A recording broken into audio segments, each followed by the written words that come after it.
அன்னைக்கு ஏன்டா மயிலாடுதுறை போகணுன்னு இருந்துச்சு. அஸ்ஸலாமலைக்கும். கிளைண்ட் வந்து கோயம்புத்தூர், என்கேஜ்மெண்ட் மயிலாடுதுறைங்கிறதுனால நம்மளை பாம்ஸ் ஹோட்டலில் தான் போட கூப்பிட்டுருந்தாங்க.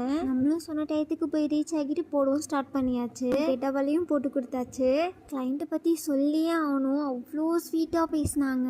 அது இல்லாமல் அமௌண்ட் கொடுத்தாங்க, நானும் வாங்கிட்டு வந்துட்டேன். எப்போவுமே அமௌண்ட் வாங்கினோன்னு செக்லாம் பண்ண மாட்டேன், வீட்டுக்கு வந்து தான் பார்ப்பேன். பஸ்ஸில் போகிறப்போ தான் பார்க்குறேன் 200 எக்ஸ்ட்ரா இருந்துச்சு. கையில் மெஹந்தி போட்டிருக்காங்கன்னு சொல்லிட்டு என்னையே தான் எடுத்துக்க சொன்னாங்க. டேபிளில் வச்சுருந்தாங்க.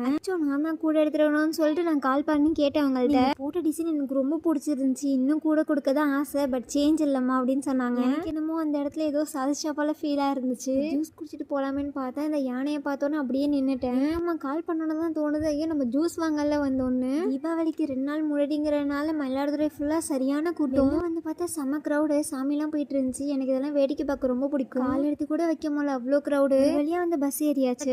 ஃபாலோ பண்ணிடுங்க.